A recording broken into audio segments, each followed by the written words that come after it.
So you haven't watched Oversimplified. Hi, I'm Tyler. I'm a history student currently working on my master's degree, and I'm here to provide a general review of history channels on YouTube. Whether you're familiar with the channel I'm talking about or not, I hope to give you some insight to what content you can expect out of the channel and whether the information is reliable. I'll also talk a little bit about my personal opinions at the end for transparency. Today, I'll be talking about Oversimplified.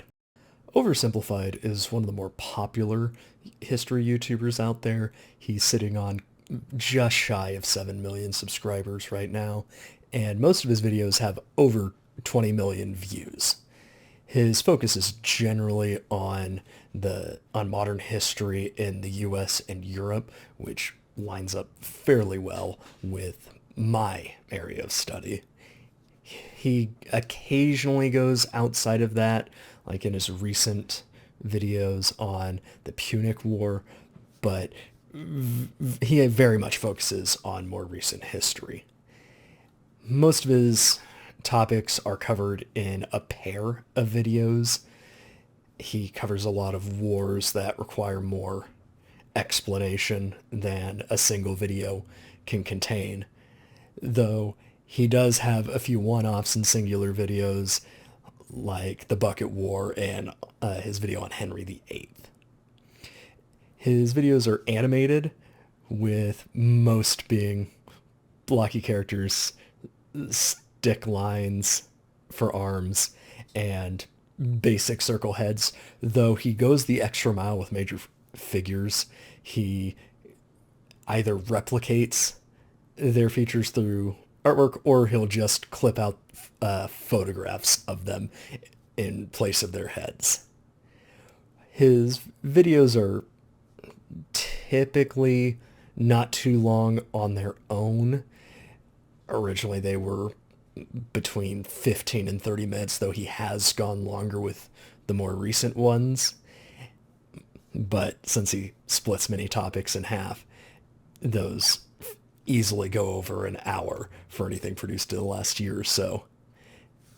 In general, he is talking about military and political histories and does not go outside of mainstream views.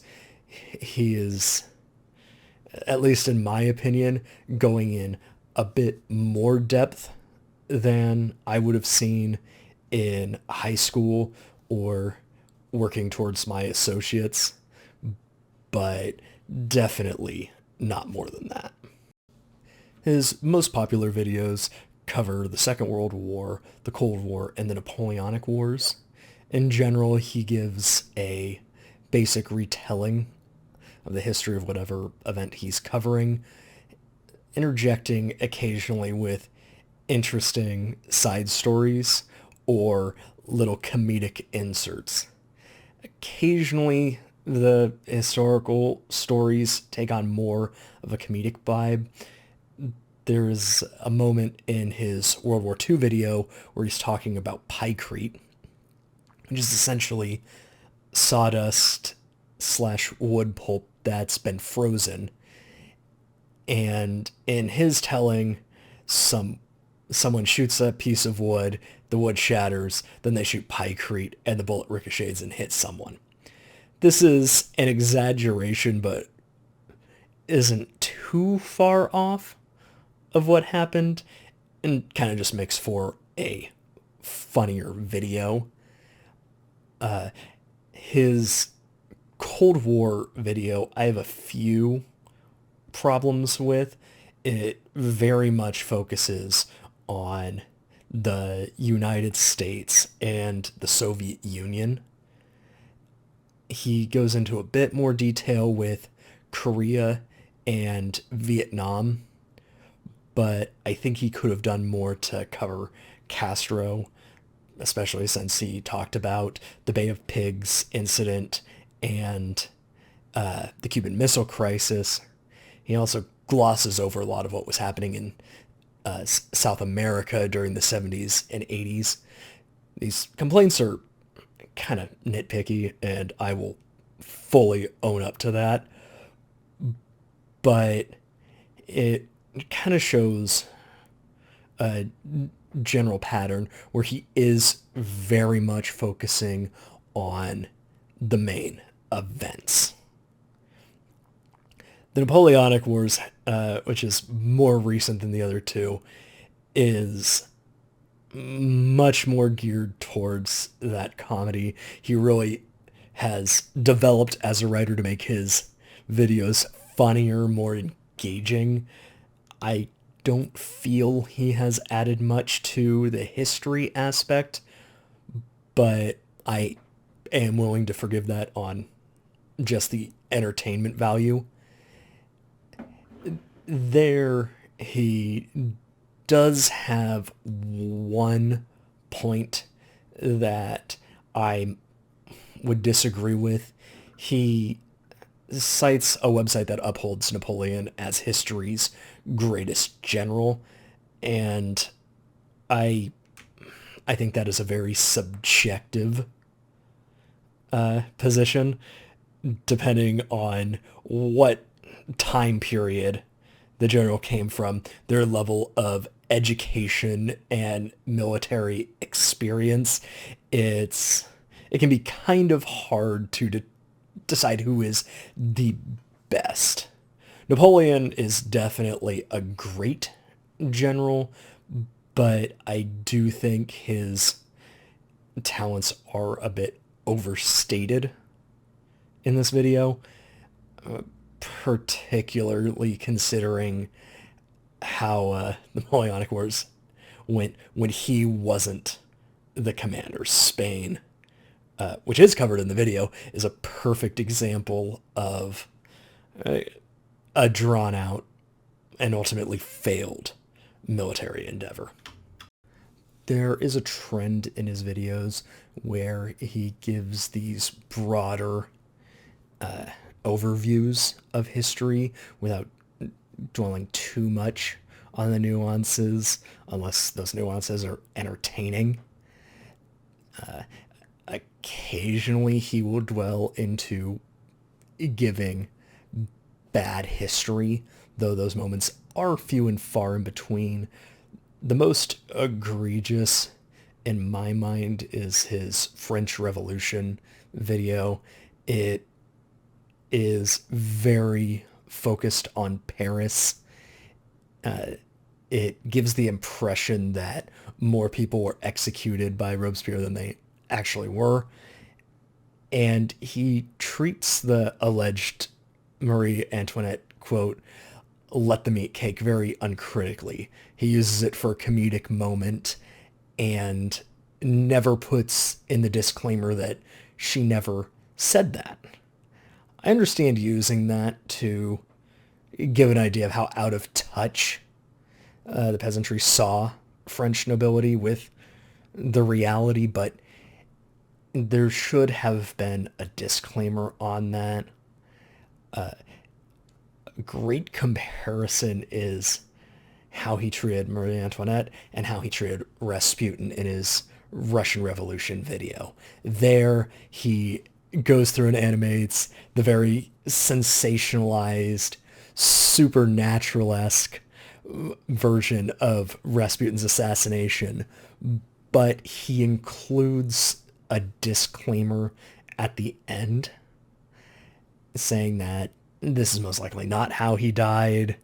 We will likely never know the true details of Rasputin's death for a lot of reasons, but this helps to explain the kind of mysticism and aura around him.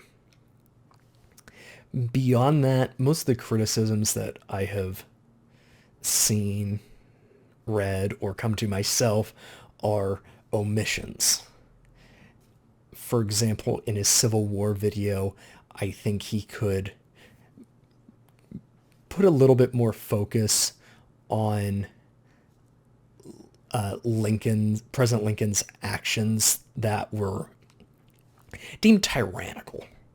I think that is a very interesting part of Civil War history, focusing more on the unrest, but that is more about what I would like to see and less about what he is giving.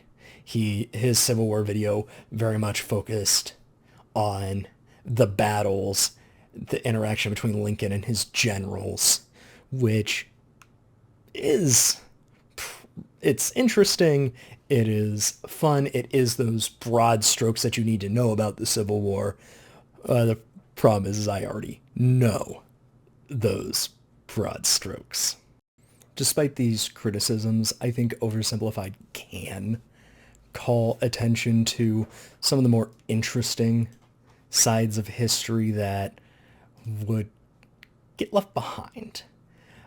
The Civil War videos have a great example of this. It inserts Wilmer McLean as a bit of a comedic insert. McLean had owned a house near where the Battle of Bull Run was and left after the battle to escape the war. The problem is that he moved to Appomattox. And when Lee surrendered to Grant, it was in McLean's house. I think that is a great detailed ad because it's not the most well-known. Another great video he does is on the War of the Bucket. It covers a conflict between the towns of Moderna and Bologna in the 14th century that are allegedly over the stealing of Bologna's bucket for their well. But he goes the extra mile and calls attention to this Italian document translated by another YouTuber. This indicates that it was just a battle between two factions on opposite sides of a greater conflict. I think that is a very interesting and responsible thing to do for history. I also greatly enjoy his style of humor. I think that any type of history, whether in text or recorded, or in this case animated, is going to be flawed. Your mileage may vary.